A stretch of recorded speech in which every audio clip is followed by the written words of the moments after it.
এখন দাঁড়িয়ে আছি একটা নির্জন আইল্যান্ডে যেটা মাঝ সমুদ্রে অবস্থিত, আর আমরা এখানে আগামী 7টা দিন কাটাতে চলেছি। আর আমাদের বোটটাই মাত্র চলে গেল, ওটা করেই আমরা ফিরে যাব। আমরা এসব কেন করছি? এখানে প্রাকৃতিক সৌন্দর্যের অস্তিত্ব থাকলেও গত 250 বছর ধরে এখানে কোনো জনমানবের অস্তিত্ব নেই। কিন্তু পরের 7টা দিন আমরা এখানে কাটাবো, আর 4 ঘন্টার মধ্যে কিন্তু অন্ধকার হয়ে যাবে। এখানে খুব গরম, এক্ষুনি আমাদেরকে শেল্টার বানাতে হবে। আমরা এখন আচ্ছা, এখানে জিনিসগুলো রেখে কাঠ আনতে যাচ্ছি, আর তোমরা দুজন আমরা ক্যাম্প বানাচ্ছি। হ্যাঁ, ঠিক আছে তাই করো। চলো শ্যান, চলো চ্যান্ডেলার।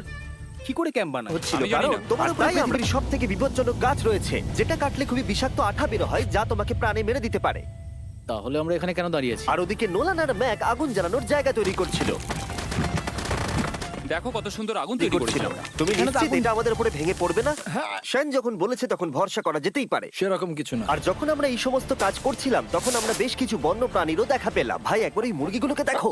এই ওখানেই তোমরা দাঁড়াও। কিন্তু কিছুক্ষণের মধ্যেই বুঝতে পারলাম কেন ওরা দৌড়ে পালিয়ে যাচ্ছিল। প্রথম দিনের বাকিটা ক্যাম্প তৈরি করতে কেটে গেল, যেটা ছিল বেশ সহজ। এখন তোমাদেরকে ক্যাম্প দেখাবো। এখানে আগুন জ্বলবে আর এখানে খাবার তৈরি হবে। এদিকে এসো। আর ঠিক এইখানে আমরা ঘুমাবো, যেটার বিশেষ প্রয়োজন। তারপর আমরা নিয়ে এলাম সার্ভাইভাল ক্রেট, যাতে ছিল খাবার, জল আর সবথেকে গুরুত্বপূর্ণ একটা ফ্লেয়ার, যা বিপদে কাজে লাগতে পারে। আর সূর্য দাঁড়াও 1 মিনিট, সানস্ক্রিন দিয়ে কি আগুন জ্বলে? প্রথম দিন শেষ হলো আর আমার স্কিনে একটু সানবার্ন হয়েছে। আমি আশা করি ভালো করে ঘুমোতে পারবো আজকে। আশা করব বৃষ্টি হবে না। কাল আমাদের আরো বড় শেল্টার ঘুমানোর বানাতে হবে। সময় আর আমরা বলতে অনেক নড়াচড়া করেছিলাম। আমরা বলতে বোঝাতে চেয়েছি মানে হলো আমি। তাই পরের দিন আমরা শেল্টারটাকে আরো ভালো করব বলে ঠিক করলাম। দ্বিতীয় দিনের কাজ খুবই সহজ। আমরা একটা বড় আর রেন প্রুফ শেল্টার তৈরি করব। আমাদের আরো কমফোর্টেবল সিট চাই, কারণ আমার পিছন ব্যথা হয়ে গেছে, আর একটা ভালো আগুন জ্বালানোর জায়গাও চাই। আমারও পিছন ব্যথা হয়ে গেছে। আমরা লম্বা শক্ত কাঠ খুঁজছিলাম, যেগুলো দিয়ে আমরা আমাদের শেল্টারটাকে ছাউনি দিতে পারবো, যাতে বৃষ্টির জল শেল্টারের ওপরে জমে না থেকে পিছন দিক দিয়ে বেরিয়ে যেতে পারে। আর যখন আমরা নতুন শেল্টারের জন্য জিনিস খুঁজতে ব্যস্ত ছিলাম, তখন ম্যাক আর নোলান আমাদের জন্য নতুন আরাম সিট হবে। খুঁজছিল। তুমি আরে, ওটা দেখতে বয়া। পাচ্ছ? ও এখানে একটা নেটও রয়েছে। এই নেটটা দিয়ে আমরা মুরগি ধরতে পারবো কিন্তু। ও অনেক ছাড় পোকা, ছাড় পোকা, ছাড় পোকা। জিমি, আমরা সমুদ্রে একটা বয়া খুঁজে পেয়েছি। এটা কিন্তু বেশ নরম। তুমি কি এটা চুরি করেছো? না, ও কি এটা চুরি করেছে? এটা আমরা বিচ থেকে পেয়েছি। বাকি পুরো দিনটা আমি শেন আর চ্যান্ডেলার শেল্টার তৈরি করতে কাটিয়ে দিলাম। হ্যাঁ ঠিক হচ্ছে, ঠিক হচ্ছে। এখানে এখনো রোদ আছে, কারণ সূর্য অনেকটাই নিচে, কিন্তু বেশিরভাগ সময়টাতেই এখানে ছায়া থাকবে। ওদিকে ম্যাক আর নোলান নারকল পাড়ছে। ঠিক আছে। একটু সাবধানে, এটা কিন্তু বড় ছুরি। নারকল। তৃতীয় দিন শেষ হতে চলেছে। তোমাদের কেমন লাগছে? আমি ক্লান্ত কিন্তু আমি ঠিক আছি। নোলান? অসাধারণ। আমার মনে হয় সবাই একমত হবে আমরা যা ভেবেছিলাম তার থেকে বেশি ভালো কাজ করছি। কিন্তু যেটা আমি একদমই ভাবিনি, রাত্রি বাড়ার সাথে সাথে পরিস্থিতি আরো খারাপ হয়ে যাবে। কিন্তু এখন তোমরা যদি আমার সারা রাত ঘুম হয়নি, সম্ভবত সব থেকে খারাপ রাত আমি কাটিয়েছি। দেখো আমার হাতে ওরা কিভাবে কামড়েছে, তোমরা কি দেখতে পাচ্ছ? হুম। আর যখন আমরা আমাদের ঘুমের প্রয়োজন মেটাচ্ছিলাম, তখন ছেলেরা কি করছিল তা তোমরা নিশ্চয়ই এতক্ষণে বুঝে গেছো। চলো মুরগি ধরি।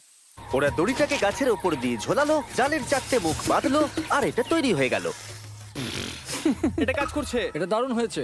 ওরা ফাঁদ পাতার পরে শুরু করে দিল মুরগি শিকার করা। এটা আবার কি?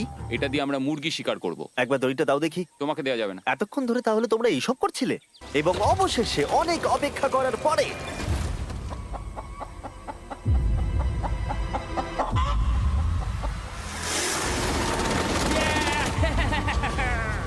ধরেছি, ধরেছি, ধরেছি। ম্যাক, এটা কি? জিমি, এই দেখো ধরেছি। আর এভাবেই ব্রায়ানকে ধরা হলো এবং ছেড়ে দেওয়া হলো। আর বাইরে কিন্তু তাপমাত্রা বেশ কম ছিল। সত্যি কথা বলতে যেটা আমাদের যথেষ্ট এনার্জি দিচ্ছিল অ্যাডভেঞ্চার করার জন্য।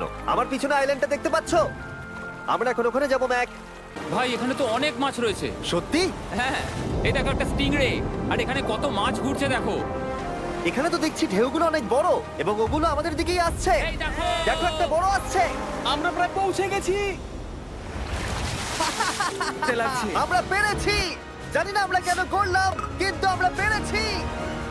এখন এখান থেকে নামবো কি করে, আর তারপরে আমাদের আইল্যান্ডে ফিরবো কি করে? যেটা সবচেয়ে ইজিলি করা যাবে সেটা হচ্ছে ঝাঁপ মারা। আমি ছাপ মারবো না। দিনের শেষ কয়েকটা ঘন্টায় বৃষ্টির ফোঁটা পড়লো গায়ে। আমরা দূরে দেখতে পেলাম ঝড় আমাদের দিকে আসছে। এই আইল্যান্ডে 4 দিন কাটানোর পরে আমাদের সকালের রুটিন ছিল ঠিক এই রকম। প্রথমে জেগে উঠে আমরা গত রাত্রের ঘুম নিয়ে অভিযোগ করতাম, রাত্রিবেলা একদম আমার ভালো ঘুম আর হয়নি। তারপরে আমরা বাথরুম করতাম, মাঝে মাঝে একসাথে।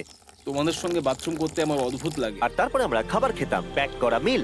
এই প্যাক মিল খেতে খেতে আমাদের মুখ পচে গেছে। তাই জন্য আমার কাছে একটা সলিউশন আছে। যাই হোক, এর থেকে বেশি দূরে আমি যাব না, তোমরা মজা করো। তুমি নিচে কোনো মাছ দেখতে পাচ্ছ? আমি দেখতে পাইনি। এখনো দেখতে পাইনি। দড়িটা ছিঁড়ে গেছে তো। এই দেখো, ও তুমি কিছু পেয়েছো? হ্যাঁ হ্যাঁ। এই দেখো। আমরা একটা মাছ পেয়েছি। দাঁড়ো দাঁড়ো, তুলছি। আমরা মাছ পেয়েছি।